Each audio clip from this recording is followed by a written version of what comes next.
It seems like that kind of was where the accountability issues started happening. Is like when we went remote, when we tried to go full remote, it was like in ironing out all the details, people found all the leeway, and now they're still trying to exploit that leeway. That actually makes a lot of sense. You know, that kids are not dumb. All right. No. If you give them an easier route to get through it, they're going to take it, and they're going to exploit that real fast. So in COVID, maybe this is kind of they call compounds. You know, they're not required to go to class, and then you get to the point where, like you said, the metric that everybody cares about is getting the diploma.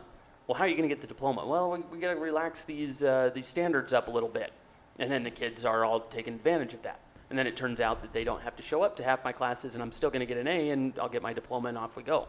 Yeah, I think the difference though is if you go back to like when we're a similar age, so I say go back to when we were kids.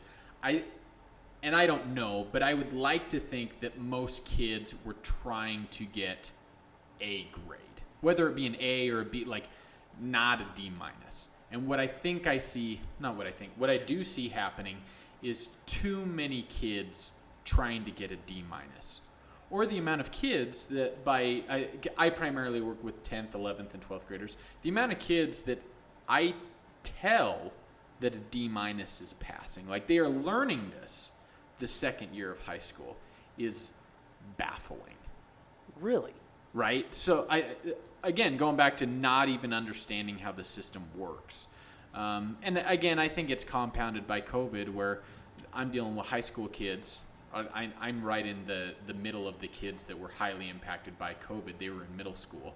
I learned a new respect for middle school kids in that those 2 years or 3 years that you're at the middle school or intermediate school, that you're learning social and emotional interaction, they were fucking online. They didn't learn anything, right? So like transitioning from being literally a child to a high school young adult, that transition didn't happen because they weren't interacting with people. Yeah. Right? That's so what are one of the biggest issues, I feel. So what are the trickle-down effects? What are you seeing, that personifies that? Would be a good way to explain it. If you're hungry and you want a sandwich, what are you going to do? Go make a sandwich. Right? For all these kids, they're at home. So if they're hungry and they need a sandwich, they said, "Mom, I need a sandwich," and the sandwich arrived. Right? So everything happened for them. They're at home. And so nothing was hard. So when they came back, they didn't understand consequences to your actions, right? If you're hungry and you go make a sandwich, you eat, you're no longer hungry, right? If you're hungry, you don't make a sandwich, what happens? Still hungry. Still hungry. Consequences to your actions, and you felt it. There were no consequences to actions at that time. And so because of that, they came back to the real world, and all of a sudden teachers and counselors and stuff were like, you got to go to class or you're going to fucking fail. And they did fail, and nothing happened. And so they're like, consequences aren't real.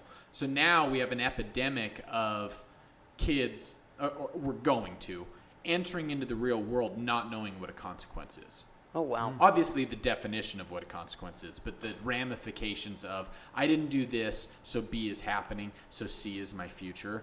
They don't understand B, so C is like a foreign language to them. They can't even begin to comprehend it. If you'd like that clip and would like to watch another one, click right here. If you'd like to watch the whole video, click right here. Don't forget to like, share, and subscribe. We'll catch you on the next one.